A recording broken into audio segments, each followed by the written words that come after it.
যে ক্ষতিটা আজকের আমার হলো সেই ক্ষতিটা যেন আপনার কালকের না হয়। আজকের ভিডিওতে আপনাদের দেখাবো যে কী এমন ক্ষতি হলো আমার, আর সেই ক্ষতি আপনাদের যেন না হয় সেই পরামর্শ আমি দিয়ে দেবো। যে কোন ক্ষতিটা আমার হলো আর কি এমন করলে সেই ক্ষতিটা আপনাদের হবে না। তো বন্ধুরা, সকালবেলা চলে এসেছি বাড়ির পুকুরে, দুটো হাত নেট আর গামলিটা নিয়ে চলে এসেছি একটা ফিল্টার নেটের কাছে। এই ফিল্টার নেটটা আজকে পরিষ্কার করব। এই ফিল্টার নেটে কিছুদিন আগে কিছু আমি সবুজ জ্যাবরা আর লিলি মাছের বাচ্চা ছেড়েছিলাম। তো আমি প্রথমে গামলিতে কিছুটা জল তুলে নিয়ে ফিল্টার নেটটা আস্তে আস্তে তুলে এক কোণে জড়ো করে নিয়েছি। ফিল্টার নেটটা যখন তুলছিলাম তখনই কিন্তু আমার মনে সন্দেহ দানা বাঁধছিল যে এত মাছ এই নেটের মধ্যে ছাড়লাম, সেরকম একটা মাছ কিন্তু দেখতে পাচ্ছি না। তো যাই হোক, হাত নেটটা দিয়ে আমি আস্তে আস্তে ছানা মেরে সব মাছগুলো তুলে নেবো। তারপরে তোমাদেরকে আমি দেখাবো যে কতটা পরিমাণ মাছ পেলাম, তার কারণ বাচ্চা মাছ তুলতে তুলতে ভিডিও করা খুবই মুশকিল। তো বন্ধুরা, মোটামুটি ফিল্টার নেট থেকে মাছগুলো তুলে নিয়েছি। এই ফিল্টার নেটটায় প্রচণ্ড ময়লা হয়েছে, আর গামলির মধ্যে মাছ দেখুন, হয়তো গুনে গুনে 50টা জ্যাবড়া মাছ হয়েছে, আর 100 হয়তো লিলি মাছ হয়েছে। আর আসল রহস্যটা তো বন্ধুরা এখানেই, যে এই ফিল্টার নেটটাতে এত মাছ ছাড়ার পরেও মাত্র 50 পিস জ্যাবড়া আর 200 পিসের মতো লিলি মাছ হলো কেন? তো যাই হোক, আমি এই মাছগুলো তুলে নিয়েছি।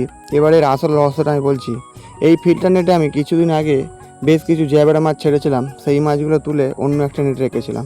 সেই নেটটাতেই আজকে চলে এসেছি এখন যে মাছগুলো তুলেছি সেগুলো ছাড়ার জন্য।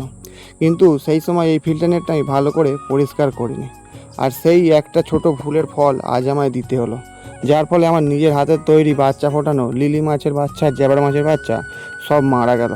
এবারে তোমরা বলতেই পারো যে ফিল্টার নেট পরিষ্কার না করার কারণে মাছ কেন মরে গেল।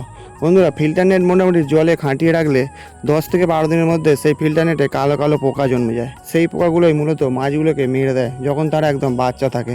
আর ফিল্টার নেটে তো আমরা বাচ্চা মাছই ছাড়ি।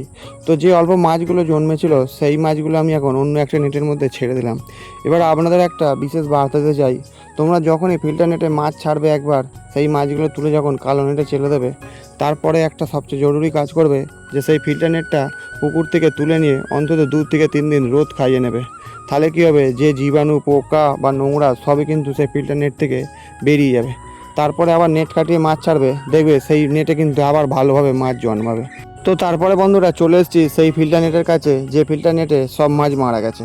এবার এই নেটের এক কোণটা খুলে আমি জলের মধ্যে ডুবিয়ে দিলাম, তার কারণ ডায়রা পুকুরে যে মাছ আছে সেই মাছগুলো এর মধ্যেই নোংরা খেতে ঢুকবে, সেই মাছগুলো আমি পরেতে নেট চাইয়ে ধরে ফেলতে পারবো। তো যাই হোক, মনটা খুব খারাপ হয়ে গেল।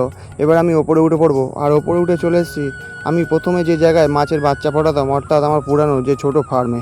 যেহেতু এই জায়গাটা ফাঁকা পড়ে আছে, তাই ঠিক করেছি যে ইঁটগুলো আছে সেই ইঁট দিয়ে এখানে দুটো ছোট ছোট চৌবাচ্চা মতন করব। কারণ আমার ইচ্ছা হচ্ছে যে বেশ কিছু দামি গাপ্পি মাছ এবারে আমি চাষ করব। তো যাই হোক, তোমরা দেখতেই পাচ্ছ একটা চৌবাচ্চা মতন আমি করেছি। এবারে এই যে ফাঁকা জায়গাটা আছে এই জায়গাটাতেও আর একটা চৌবাচ্চা মতন করে নিয়েছি। তো বন্ধুরা, তাহলে দেখতে পেলে ভিডিওর মধ্যে যে একটা ছোট ভুল তার কিন্তু মাসুল অনেক বড় দিতে হলো। তো আজকের ভিডিও এই পর্যন্তই, আবার দেখা হচ্ছে আগামীকাল অন্য কোনো মাছের ভিডিও নিয়ে।